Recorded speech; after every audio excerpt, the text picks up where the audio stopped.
In today's video, I'm going to teach you how to take a screenshot on Google Chrome. Start by opening Chrome and heading to Google. In the address bar, type google.com and press enter. This gives us a simple place to begin before we jump to the page we actually want to capture. Next, use the search box to type the name or URL of the page you want to screenshot. You can enter a site name, a specific article title, or any page you need. Press enter to see the results and look through the list for the exact page you want. Click the result to open that page in Chrome. Give it a moment to fully load. Before you capture the screenshot, make sure what you need is clearly visible on the screen. You can scroll to the right section, close any pop-ups, and adjust the zoom level so text and images are easy to read. Remember, your screenshot will capture what's currently on your screen, so set up the view exactly the way you want it. Now take the screenshot by pressing the print screen key on your keyboard.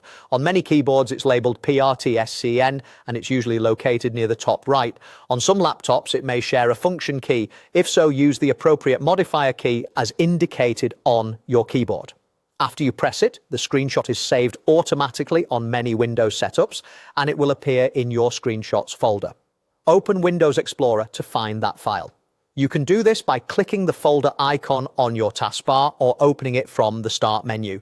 Once File Explorer is open, look for your Pictures folder, and inside it, you should see a folder called Screenshots. Click the Screenshots folder to view your saved images. Your most recent capture should appear at the top or bottom of the list, depending on your sort order, typically named with the date and time it was created. Finally, open the screenshot you took earlier by double-clicking it. From here, you can preview the image, verify that it captured everything you intended, and then rename it, move it to a project folder, or share it as needed. If something's missing, go back to Chrome, adjust the page view, and take the shot again so it's perfect. And that's the full process. Find the page through Google, open it in Chrome, press print screen, then use Windows Explorer to locate and open your screenshot. With this simple workflow, you'll be able to capture clean, reliable screenshots of any page you need.